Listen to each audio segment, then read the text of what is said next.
the search at the house, we know what while we don't know what they actually left with, we know from law enforcement sources what they were looking for and what they did inside the house.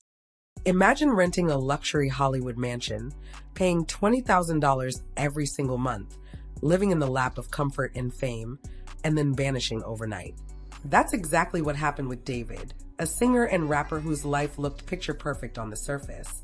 But beneath that surface was something darker, something that police would uncover only after raiding his multimillion-dollar home.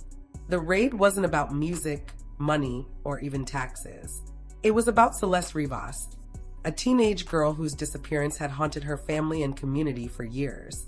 And when investigators traced the trail back to David's Tesla, what they found would send shockwaves through Los Angeles. The story is confusing, it's emotional, and every detail makes it stranger. Why did David run? What was really happening inside that house? And how did a 14-year-old girl end up in the trunk of his car? Let's break it down, step by step. The first big moment came in September when police suddenly stormed David's Hollywood Hills rental. This wasn't just any home. It was worth $4.1 million, once owned by actress Halle Berry, and tucked inside a neighborhood known for gated security and wealthy neighbors. Police didn't show up quietly. They came with force. Witnesses described the flashing lights, the sudden entry, and investigators leaving with bags of evidence. They seized electronics, laptops, hard drives, devices that could hold the missing pieces of Celeste's story. The Los Angeles Police Department later confirmed the raid was tied to Celeste's disappearance and possibly her death. But they didn't file charges immediately. No arrests, just questions. And that gap between what police knew and what the public could see sparked rumors everywhere. Because it wasn't just a raid. It was the start of a story about secrets hidden in plain sight. The most haunting clue came not from the mansion, but from David's car. A Tesla, sleek and expensive, the kind of vehicle you'd expect from a rising star in Los Angeles.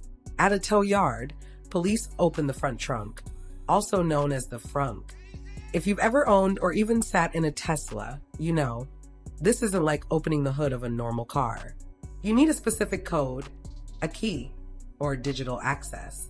In other words, not just anyone could open it. Inside, they discovered what no one wanted to believe: the decomposed remains of Celeste Rivas. She was just 14 when she disappeared, though her friends said she seemed older, carrying herself like someone far beyond her age. But no matter how she acted, she was a child, and now her life had ended inside the car of a man she was rumored to be close with. The detail was chilling. A Tesla's security features meant that whoever placed her there likely had direct access. Was that David? His manager? Someone else entirely? And this raised another uncomfortable question.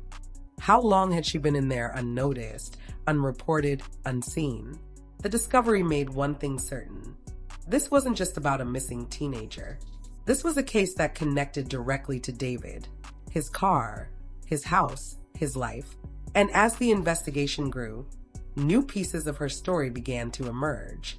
Celeste didn't just vanish once. Her story was a cycle, running away, returning home, and running again. Teachers said they noticed her absences. Friends whispered she was spending time in Los Angeles with David. And each time, her family seemed to struggle to keep her home. Her mother, for reasons that are still debated, waited almost a full year before filing a missing persons report. For many, that was unthinkable. Why wait so long? Why not demand answers immediately? Speculation grew. Some said the family feared immigration issues. Others suggested they didn't trust law enforcement. And still others whispered about darker possibilities, that maybe someone in the family knew more than they admitted. Celeste's brother later claimed the family was aware she was in contact with David, even saying she went to see a movie with him and never returned. Her sisters, though, denied it. That split created more confusion. Who was telling the truth? Who was hiding details? What's undeniable is that Celeste kept finding her way back to David. Each disappearance pulled her closer into his world, and each return home was only temporary, until one day, she stopped returning altogether. In February 2024, David signed a lease for the Hollywood Hills mansion. The same month Celeste was first reported missing. Coincidence? Some think so. Others believe the timing is too precise to ignore. Fast forward a few months. Police raid the home in September. Days later, the landlord reveals David asked to end the lease abruptly. Moving trucks arrive. Belongings are packed. He and his manager vanish from the property. The landlord, a wealthy crypto investor, said he was shocked. He'd never even met David face to face, only dealt with his real estate agent. Suddenly, the quiet tenant was connected to a police investigation involving a missing teenager. And then the move out. To neighbors, it didn't look like a normal relocation. It looked like a retreat. A sudden exit from a house tied to questions that had no answers.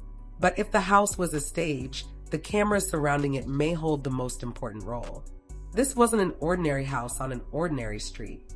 The Hollywood Hills property sat in a neighborhood filled with security cameras, gated entries, and watchful neighbors. That meant something crucial. If Celeste was at the house, if she left, if she was carried in or out, there should be surveillance. And if the Tesla moved, cameras likely caught it. Think about that. Every time someone entered the garage, parked the car, or opened the trunk, a camera could have been rolling. So why haven't those tapes surfaced publicly? The obvious guess, police are holding them as evidence. If that's true, then authorities already know more than they're admitting. They might know who drove the Tesla.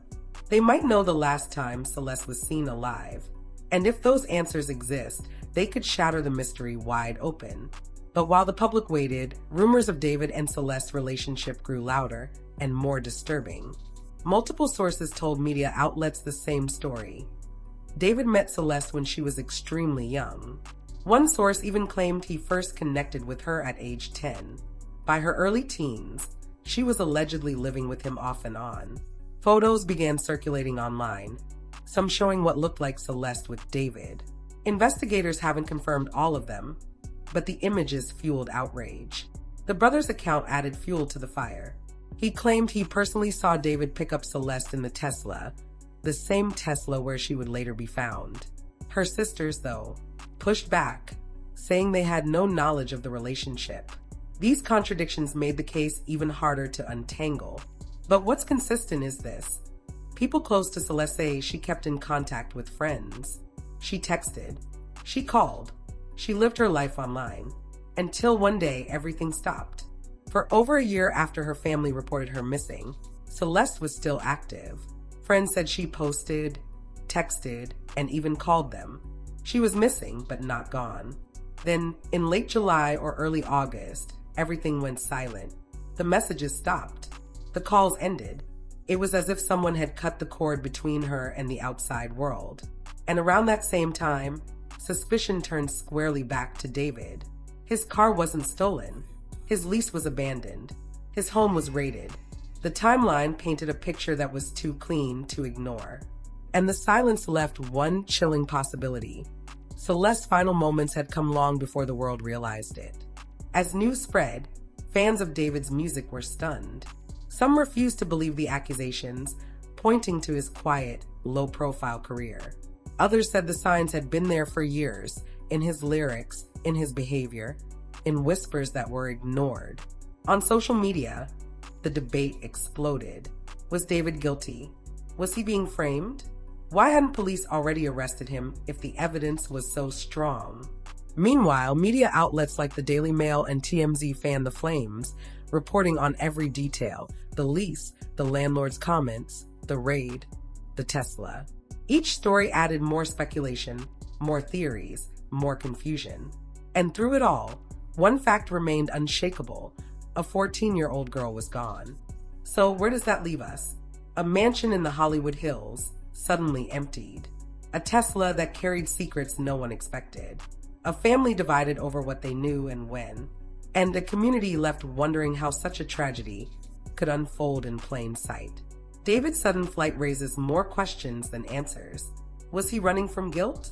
From police? From the truth? And if the mansion surveillance cameras really hold the key, then investigators may already know the answers, but haven't told the world. For now, all we can do is wait. Wait for charges, Wait for clarity, wait for justice. But one thing is clear. This isn't just a story about one man or one girl. It's about the failures, the secrets, and the silence that allowed tragedy to unfold. And the final question lingers, was Celeste's story a tale of neglect and tragedy, or was it part of something far more sinister?